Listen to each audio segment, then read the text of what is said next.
So, మరి వివాహం తర్వాత నెక్స్ట్ సరే. సమస్య సంతానం. హ్మ్. సో, సంతాన భాగ్యం కోసం హ్మ్. జంటలు అల్లాడిపోతున్న పరిస్థితి. హ్మ్. ఆహ్, దేశవ్యాప్తంగా ఐవీఎఫ్ సెంటర్‌లని, అద్దె గర్భాలని హ్మ్. ఏంటో అసలు.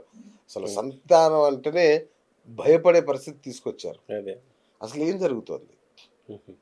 ఎందుకీ సమస్య కారణం ఏంటి గురుగారు? అదే. ఈ సంతాన ప్రకరణం అనేది జ్యోతిష్ శాస్త్రంలోనే ఒక విభాగం. హ్మ్. దానికి ఎన్ని కారణాలున్నాయి, ఏమున్నాయి అన్నీ జ్యోతిష్ శాస్త్రంలో ఒక ప్రత్యేక విభాగం ఉందన్నమాట. అచ్చా! దాన్ని సంతాన ప్రకరణం అంటారది. అచ్చా! ఇంచుమించు అందరూ దాన్ని వరాహమిహిరుడి దగ్గర నుంచి అందరూ వాటిని ప్రత్యేక విభాగంగానే ఇచ్చారనమాట. ఓకే. సంతానం ఎట్లా ఉంటారు, ఎలా చదువుతారు అన్నదనమాట.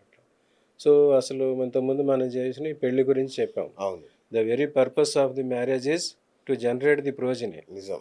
సత్సంతానం కంటకటం కోసమే పెళ్లి, ఆ కదా! సంతానం చేయడానికి కావాలి. యెస్. సో, అవును. దానికి సంతానం కలగడానికి మెయిన్ గేట్ మ్యారేజ్.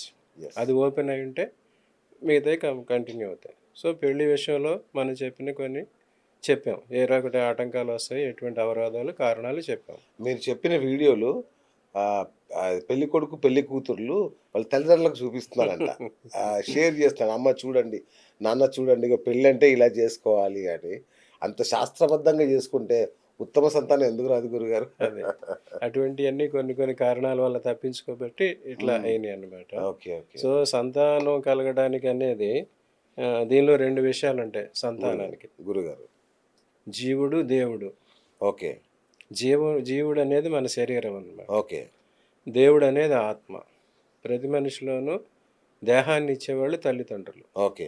ఆత్మనిచ్చేవాడు భగవంతుడన్నమాట.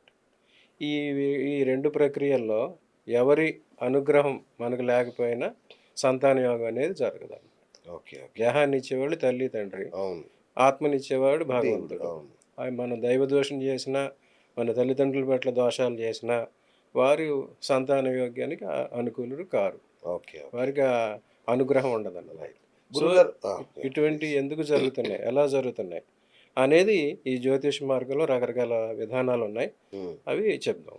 రైట్. అంటే జ్యోతిష్య మార్గంలో అంటే మనం పుట్టగానే మనం రాయించుకుంటాం గదా! హ్మ్. దానిలో మనకు సంతానం భాగ్యం ఉందా? లేదా? అని తెలిసిపోతుందా గురుగారు? హ్మ్. హ్మ్. సంతాన భావాలుంటాయన్నమాట. అచ్చా! ఎవరికైనా సరే సంతానం కలగాలంటే లగ్న, పంచమ అండ్ గురుస్థానం. ఓకే. లగ్నస్థానం, పంచమ స్థానం, గురువు. ఓకే. ఈ 3 స్థానాలు బాగోవాలన్నమాట. ఓకే. లగ్నం బలంగా ఉండాలి. పంచమ స్థానం శుభంగా ఉండాలి. ఓకే. గురువు గ్రహం అనుగ్రహం కావాలన్నమాట. ఓకే. సంతాన కారకుడు గురువు అన్నమాట. హ్మ్. ఆహ్, స సంతాన స్థానం పంచమ స్థానం. ప్రతి ఓకే. వాళ్ళ జాతకంలో పంచమ స్థానం సంతాన స్థానం. ఇంక లగ్న భావం దేహాన్ని తెలియజేస్తది. హ్మ్. జీవుడన్నమాట. హ్మ్. పురుషుడైతే పురుషుడు, స్త్రీ అయితే స్త్రీ. ఆ దేహాలను బట్టి శరీరం వస్తది. పంచ గురు అనుగ్రహంతో సంతానం కలుగుతుంది.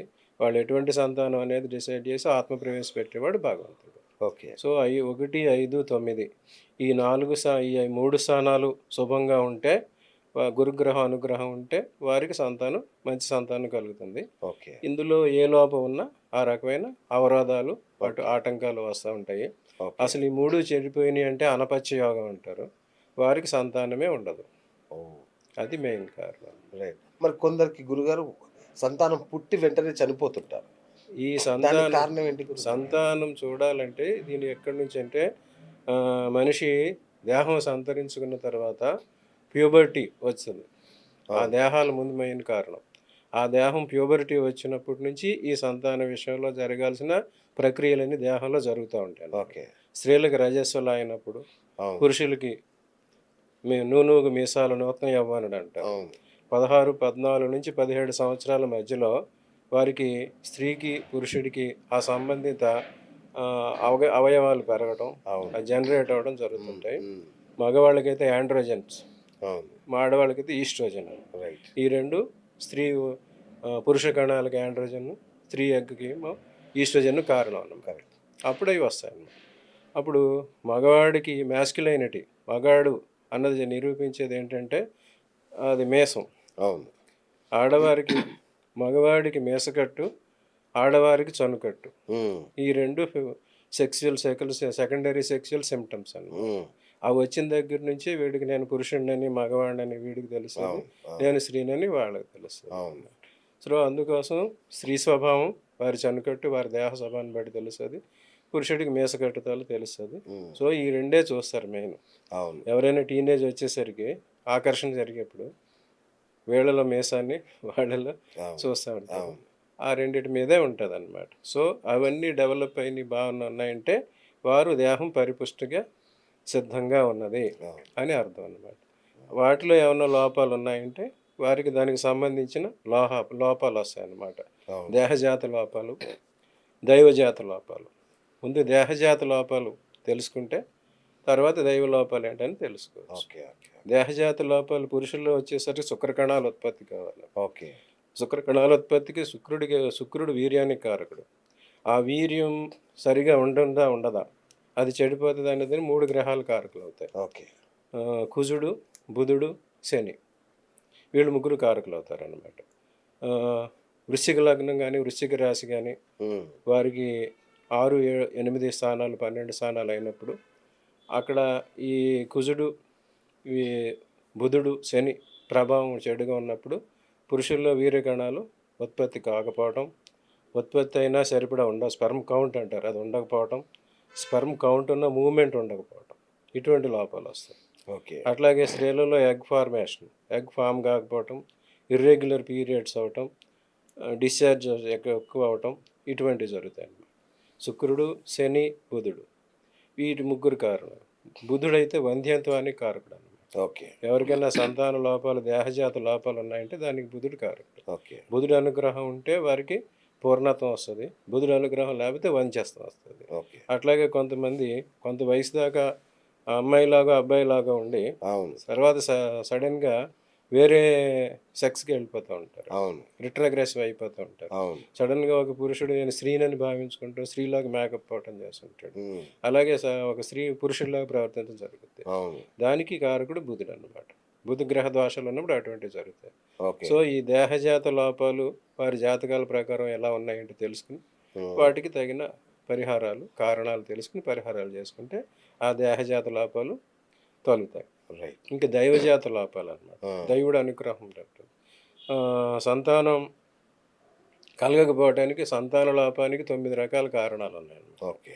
దైవశాపం, ఆ, పితృశాపం, ఓకే. మాతృశాపం, భ్రాతృశాపం, ఆ, మాతుల శాపం, పత్ని శాపం, ఆ, గురుశాపం, శత్రుశాపం, సర్పశాపం. ఉమ్, ఈ 9 రకాల శాపాలు ఉన్నవారికి సంతాన లోపం కావటం కానీ సంతాన అవరోధం కానీ ఇటువంటివన్నీ జరుగుతూ ఉంటాయి. ఉమ్. వారి జాతకాలను బట్టి ఏ లోపం ఉన్నదనేది తెలుసుకోవాలి. రైట్. గురుగారు సర్పశాపం అన్నారు కదా, మరి ఈ సర్పదోషం అనేది ఇప్పుడు మన సిటీలో ఉంటారు, వీళ్ళందరూ సిటీలోనే ఉంటారు, వీళ్ళు ఎప్పుడు పాముని చూసి కూడా ఉండరు చాలామంది, వాళ్ళకు కూడా సర్పదోషం ఉంది, పిల్లలు కలగలేదు అంటారు. అది ఎట్లా మరి? సర్పశాపం, సర్పదోషం సిటీ కాదు, ఎక్కడున్నా ప్రపంచంలో ఏ మూలనైనా వస్తుంది. ఆ, ఐస్లాండ్ అనే ఒక కంట్రీ ఉంది, అక్కడైతే సర్పాలు ఉండవు అసలు ఆ, అన్నమాట. అది అక్కడ కూడా వస్తుందా? అక్కడ ఉన్న వాళ్ళకి కూడా లోపం ఉంటే అక్కడ వస్తుంది. ఆ, తర్చకుడు అదే ఉదాంతం ఒకటి ఉన్నది. అవును. అతనితో మరణం కావాలంటే నిమ్మకాయలో వెళ్ళి అతన్ని అవును. చంపేసి అతని పరిశుద్ధానికి చేశాడు. అవును. ఆ రకమైన ఉంటాయి. అలాగే సర్పశాపం అనేది ఎక్కడున్నా సరే వస్తుంది. పొలంలో పనిచేసే రైతులు ఉంటారు చాలామంది, అవును. వారు 360 రోజులు పొలం వెళ్ళినా అవును. వారికి ఆ యోగం లేదంటే వారికి సర్పం కనిపించదు. ఓకే. కానీ మీరు సర్ప దోషం ఉన్న వాళ్ళు రోడ్డు మీదకి వెళ్తే చాలు, సిటీ కాదు ఎక్కడున్న అపార్ట్మెంట్స్లో ఉన్నా సర్పం కనిపిస్తుంది. అంటే కనిపిస్తుంది కనిపిస్తుందా? డెఫినెట్గా వాళ్ళ ఇళ్లలోకి వస్తాయి, సర్పాలు వస్తాయి, వచ్చి హెచ్చరించి వెళ్తూ ఉంటాయి అన్నమాట. ఓకే. అవి వాళ్ళు తెలుసుకోవాలి. ఉమ్.